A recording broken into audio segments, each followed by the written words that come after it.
Hi, everyone. Very good afternoon to you. It's with great pleasure to invite you to our sixth webinar, which is Minitab Need to Know, Basics of Hypothesis Testing. My name is Samir Sortur, Square Circle Global, part of Data Tools Middle East, and I'm pleased to invite you to attend this webinar on basics of hypothesis testing. Before that, I would like to give you a quick introduction about Minitab.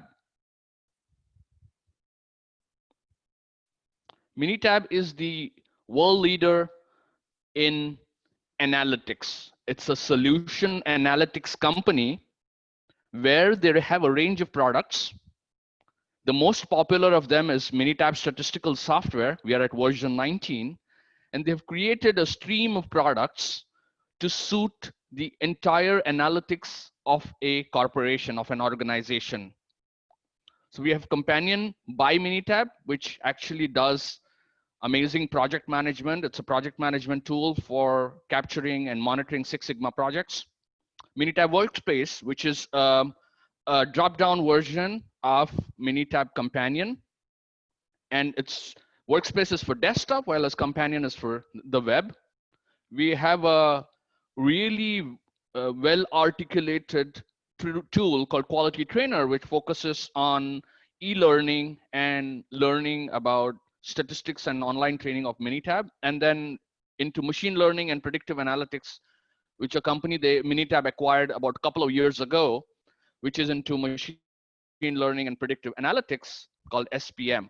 So we have a bunch of services to help an organization succeed in their analytics journey, right from training, statistical consulting, and support.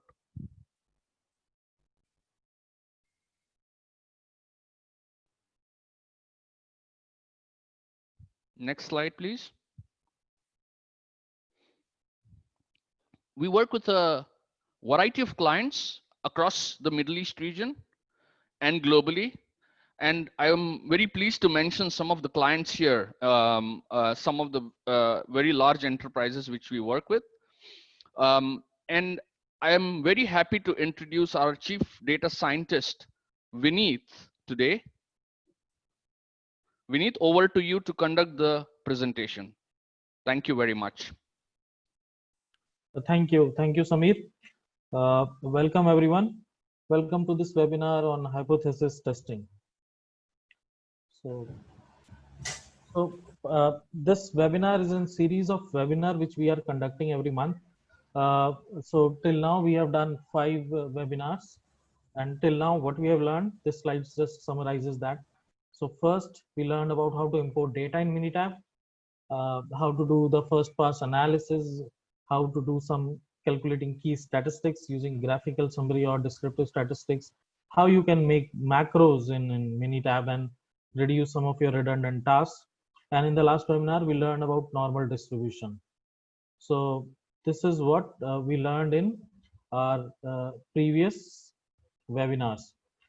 Now, all these recordings, they are available on datatools.me, and then you can go to our Facebook page also, facebook.com datatoolsme, where you can watch these recordings. So coming on to today's webinar. So today our topic is hypothesis testing. So this is one of the most important topic to understand in statistical analysis. But before we go how to do this hypothesis test in Minitab, I would like you to I would like to explain a little bit on what this hypothesis test is all about. Just to keep things simple, let's take an example of a perfume manufacturing plant, which produces bottles of like say 150 ml of perfume bottles. So if there is a change in some tool or some process, we might want to know whether the machine is still filling up 150 ml or it's changed. So you might take an average of the samples. So you might pick up 10 samples and you take an average. It might come to like 150 point.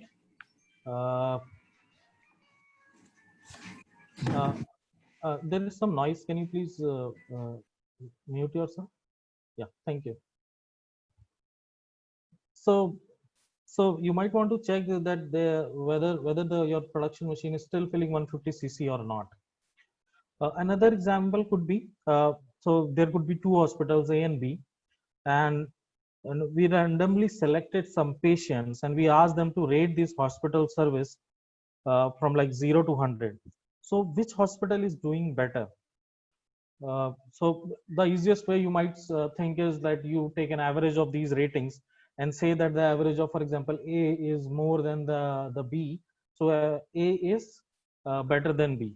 So in such cases, like okay, 150 ml is filling up in the samples and A is better than B. Uh, we have make some claims, but we really don't tell exactly is there any significant difference between such claims or not. For example, hospital A's average rating is better than B, but okay, we can say, but still there is no significant difference. So we make an assumption. So for example here, okay, the A is better than B, or we make an assumption, okay, our bottles are filled up with 150 ml. So these are the assumptions, or the hypothesis which we are making in our production environment. So that's the hypothesis and that's the assumptions which you make in your daily production.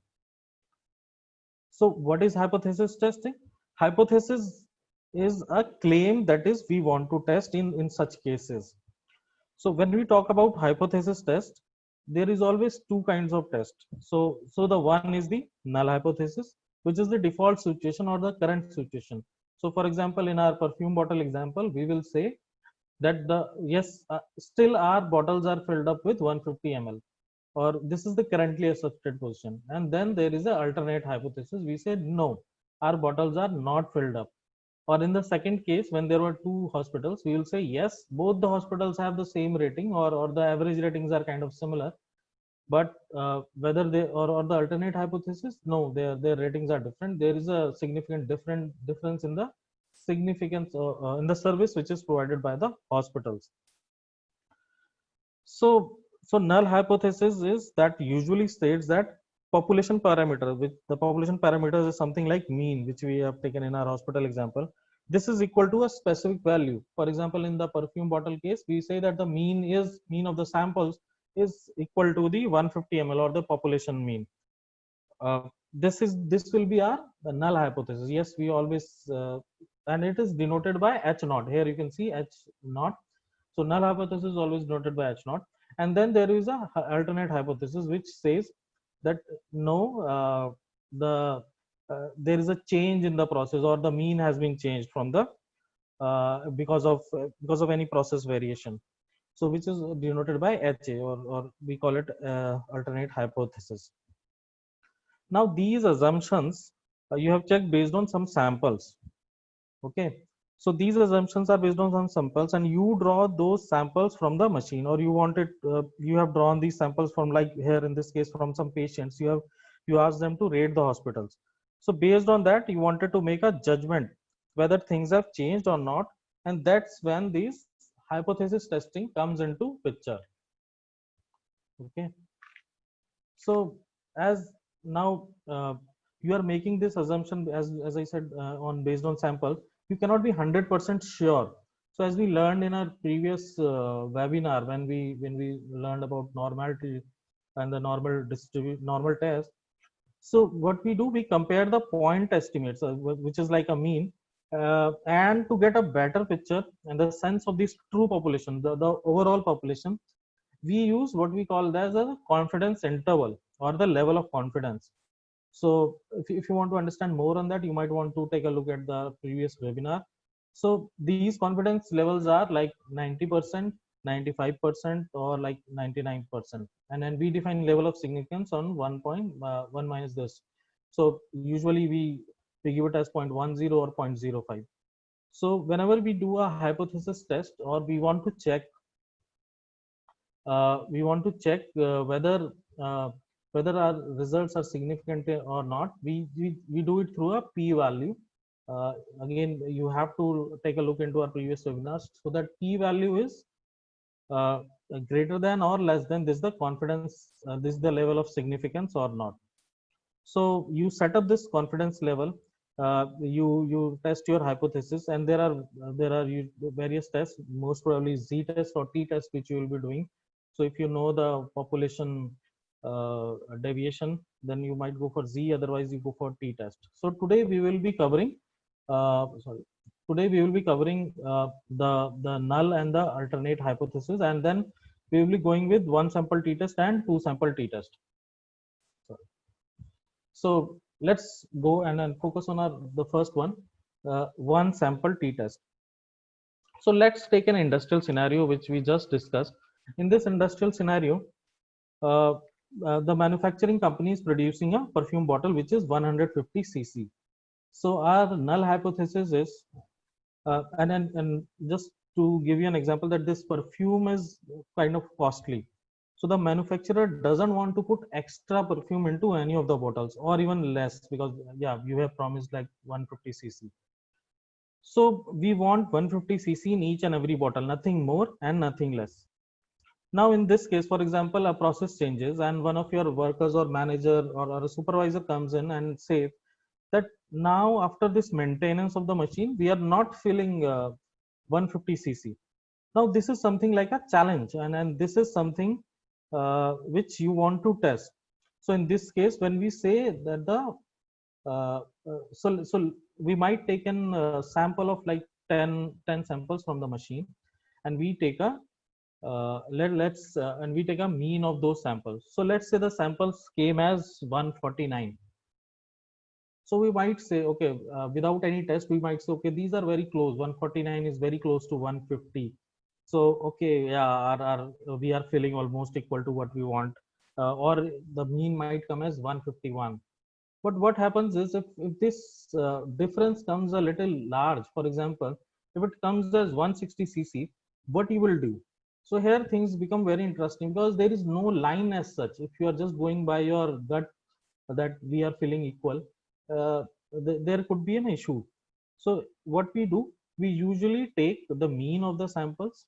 So here in this case, for the one sample t-test, what we say that yes, after the samples, what will be our null hypothesis, that yes, that mu or the mean will be 150 cc, and the alternate hypothesis here will be we are not feeling equal to the 150 cc, or there is some change in the filling, which is like 149 or 153. So we want to find out actually what is that value, and how we should uh, check whether our machineries are producing up to the standard levels or not. So there are two possibilities in such cases. So first is the reject null hypothesis, and the second possibility is fail to reject null hypothesis. There is a I have seen many times that there is a misconception that we say that we accept null hypothesis. That is wrong. When we say that, you never say that you accept null hypothesis. Either you have evidence that you reject null hypothesis, or you don't have any hypothesis, so you fail to reject the null hypothesis. Okay, so this is how you do the hypothesis testing.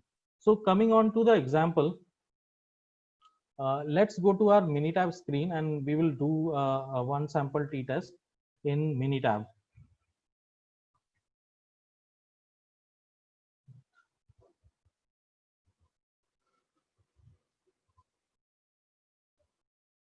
So uh, here you can see we have uh, a sample of this perfume bottles 150, 151, and we have sample of 10 perfume bottles which have been taken as a random sample, and we want to know whether this is equal to 150 cc or not, or whatever the mean of these values are, is it really significantly differ from 150 cc or not. Okay, so for that, so just ignore the second values for the time being. This is like another sample which has been taken, but I'll just take the values in the column C1 to do a one sample t-test. Go to stat. Go to stat, basic statistics. So here we are going for one sample t-test.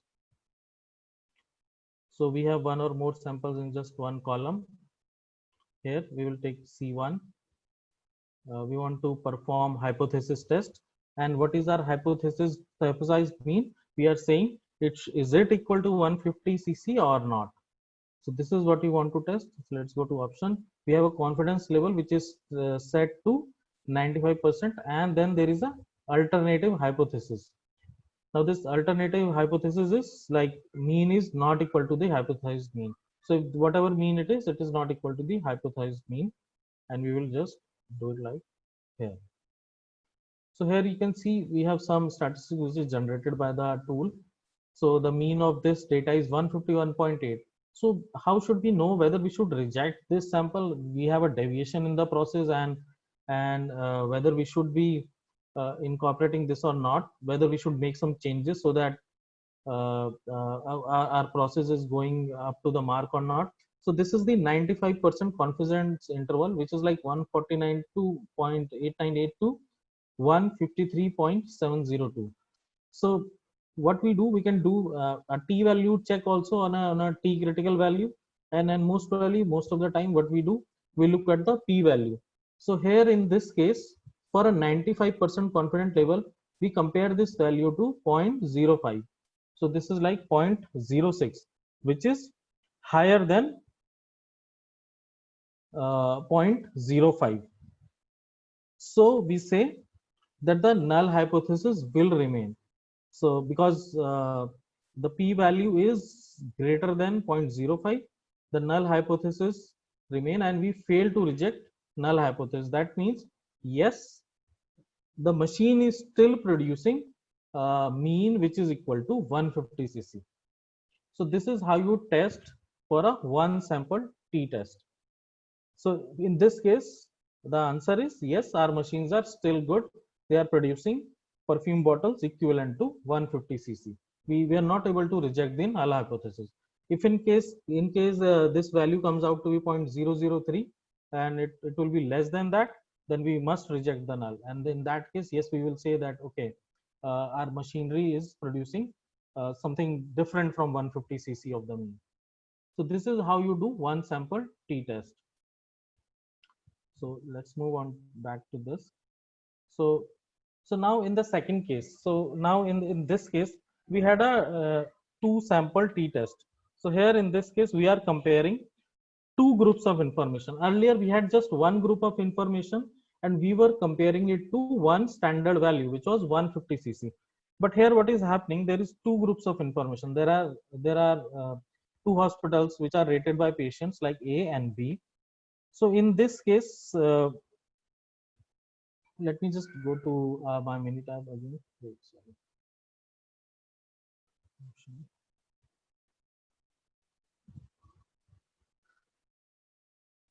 So here is the rating which is given, and there are the different hospitals. Hospital A rating is given by 20 people, and then there is hospital B. Again, the rating of the service is given by 20 people. So overall, in total, 40 people. Okay.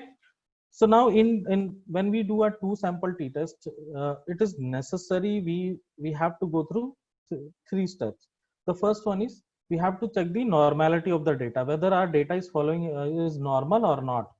Second, we need to check whether the variances of the two are similar or not, and then we go for a two sample t test. So how do we do a normality test? If you have seen the earlier webinar, you might have seen that. But first, yes, this is like stacked data. You can go to webinar 1, I think, or in webinar 2, we have learned how to manipulate our data. So just go to data, unstack. I want rating, and then from the hospital, after the last column in use, yeah. So I'm just unstacking this data to show rating A and B. So here it should be like 20 ratings in A and 20 ratings in B. Yes. So now we will check whether rating A and rating B both are normally normal data or not, and we will do it through the Anderson-Darling test. If you're not sure how to do Anderson-Darling test, please take a look at our previous webinar. So we'll go to stat, basic statistics, normality test. Let's take rating A, Anderson-Darling test, and go here. So here you can see that the data points are quite near to this diagonal line. And if you look at the p-value, This is again greater than 0.05. This is a 95% confidence levels. Okay. So rating A is normally distributed.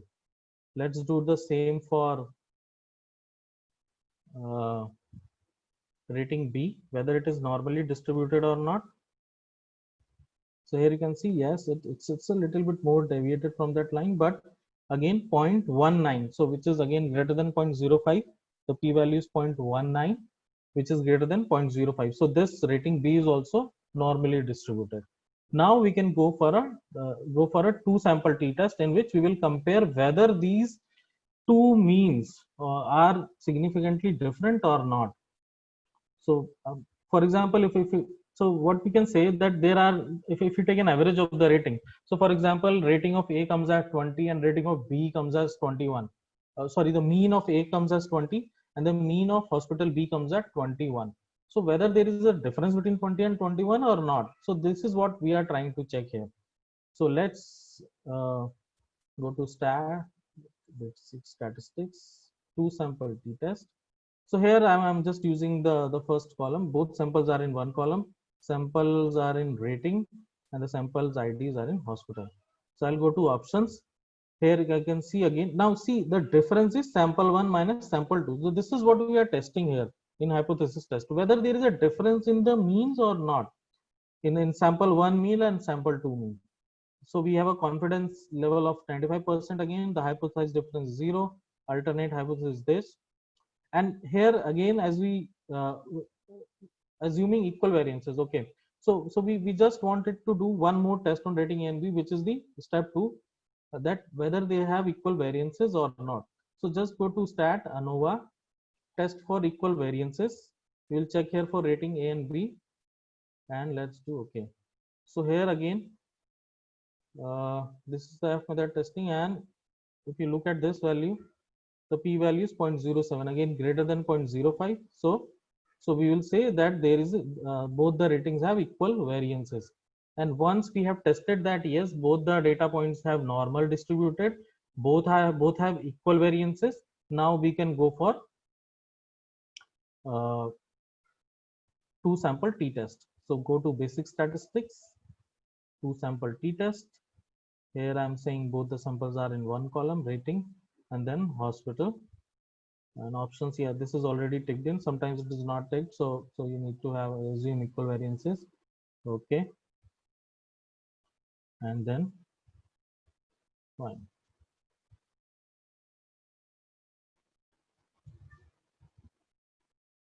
So here in here you can see for hospital A, for n number, the mean is 80, and here for B the mean of the ratings is 59. So definitely there is some difference, but we want to know whether there is a significant difference or not. So we would like to check the p-value, which is here is 0.00, which is less than 0.05. So we say we have to reject the null hypothesis, which is there is no difference. Mu minus mu2 is 0. So there is a no difference between the means. So we have rejected those two. We have rejected the null hypothesis, and we say yes, there is some difference. So we rejected the null hypothesis. So this is how you do the two sample t-test. Now you can implement this two sample t-test in case of the one step further is we might do a paired sample t-test. So in pair, what is a paired sample t-test? In paired sample t-test, uh, uh, we take things. For example, there is a new medicine which comes up, and we might want to check the efficacy of the drug. So we might want to say that this drug has a uh, an impact on the pulse rate. So in such cases, when we check the same sample, for in this case, which is a patient, the same patient, before taking the drug, we check his sample, his pulse rate, and after taking the drug, we check his pulse rate. So we check, is there any significant difference in the pulse rate or not? But this is known as a pair t-test. We are not going to cover it today. But in case you want to do, we have a full training on that. So in paired sample t-test, we check whether there is a significant difference or not. And this is how we check for a new medicine also, whether there is a significant effect on the patient on particular variables or not. Uh, just a minute, sorry.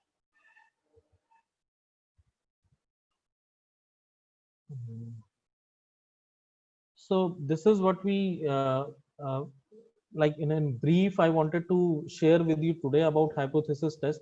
Why we do hypothesis test? Because we want to check the significance of the difference. Yes, we always know from the averages, from the standard deviation, that there is a difference, but whether those differences are significant or not, we learned it through the hypothesis testing. And now we know about one sample t-test and two sample t-test. So I was not able to take most of the questions you might be typing in the chat, but yes, I'll go through them and I'll respond you in case we will get some time. So if you have any queries, you can just email it to me. You can email it to Samir also, anyone on the Square Circle Vineet, we group. have two Yeah. questions. I think we have time and we should take them. So Okay. one Yeah. question is from Mukti Garg, Anderson-Darling test for normality. I think you should explain a little bit about Anderson-Darling test. And Mukti, also we have the in our last webinar on normal distribution, Vineet has clearly explained how Anderson-Darling test for normality is conducted. So I request you to visit our Facebook page and even datatools.me, where you'll find the recording. But can you briefly mention about Anderson-Darling test, Vineet? So I just did it. I think if you have seen here, the first thing for two sample t-test, I said we need to check whether our data is normally distributed or not. So for doing an Anderson-Darling test for any data, we just, for example, here for rating A, I want to check whether this data is normally distributed or not. Just go to stat, basic statistics. There is a normality test which is there in Minitab. We go there. Here I will select like rating A, whatever variable Vineet, you we want are to check. unable to see your screen. I think you are on Minitab, but we are on the Okay, presentation. okay. Sorry, let me just reshare this. Okay. So here I think now you should be able to see. So Yes. yeah, so here go to stat, basic statistics, normality test, take the rating A, and here for test for normality you will say Anderson-Darling test, and then just click OK. So here this is the kind of graph which is generated in the normal distribution. So this is like a logarithmic scale of the data, and they have to make it easier for us to understand whether our data points are following the normal curve or not. So taking the logarithmic scale, everything is there in the diagonal line. So this is how these points, if these points are going very near to this diagonal line, our data is normally distributed. But if you have any kind of like confusion whether it is not, just take a look at p-value, and the p-value is 0.641, and we check it against again 0.05. This is a 95% confidence level. We are checking whether this data is normally distributed or not. So this value is greater than 0.05. Yes, so we will say yes, our data is normally distributed. So this is how you do the Anderson-Darling test. Is it for So continuous and discrete data or only for continuous data? this is for continuous data. Okay, So we thank you. don't do it for a categorical variable. Yeah. What about the test for equal variance assumption? Eduardo has this question. So equal variances is we wanted to check whether our data is like the deviations of the data from the mean. Actually, it has to be almost equal. So if we, let's say, let's go to this. So what we want to check is what is the variance, or how much is the spread of the data. So it should not be a case that the two data points are too much in the spread in terms of variance. So for example, here the variance of this data is from something like you can say 6 to 12.5. So this is how it is distributed. While in the second case, it is from let's say 9 to 18. So here, when we look at this and we calculate the variances, we want to see that the variation of these points should not be too high among themselves. So they should not become incomparable. So that is why test for equal variances is quite important. And this is the second step in two sample t-test. We should have equal variances of these data points before even doing any kind of hypothesis test. Okay, so you can have test, okay, for data which do not have equal variances, but normally or usually we do it with the test for equal variances, because this is a rating of kind of similar situation. So we always take it, we should test for equal variances. Yeah. Thank you. We will just launch a quick short poll, and we would expect your answer within a minute about the usage of Minitab. I'm just launching the poll now. Yeah.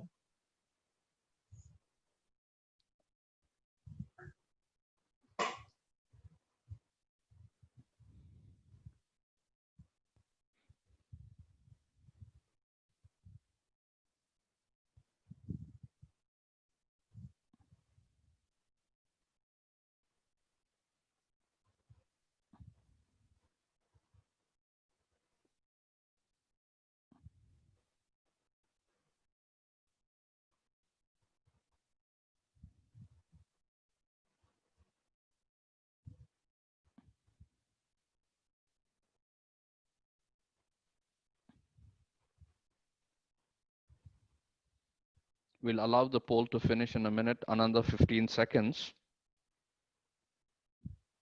But it looks like you've been using Minitab occasionally for analysis. And if you have a topic in mind you would like us to cover, we'd be more than happy to cover the topic, so that we could be more it could be more integrated with your usage of Minitab. So please do write on to us. You have our email, futureskills@datatools.me. We're conducting these webinars on a very frequent basis every month. We on July the 14th, we have Minitab's solution architect and technical expert, Austin Davey, joining us from Minitab UK office. For they've recently launched a new product called Minitab Workspace, and we are actually going to take you through how Workspace is used and what are the benefits of using the Workspace and things like that. So we will be sending to all of you who have attended today's webinar, we'll be sending the link to attend the next webinar, which is on July 14th, same time, 4 to 4:40 p.m. Dubai time. And we look forward to any questions or anything you think are important in your daily usage of Minitab. Thank you very much. Thanks, Amit. Yeah. Yeah, Mukti, I have your email, and I would be able to get back to you on the costs of the subscriptions for the Minitab license. Thank you. Okay, Sameer, thank you. And in case you want any of the trainings, so we are providing online trainings as of now because of the pandemic situation. So you can contact Sameer also if you want any Minitab certified training essentials. Yeah. Thank you. Thank you very much. Yeah, sure, Neetu. I will get back to you. Thank you, Neetu.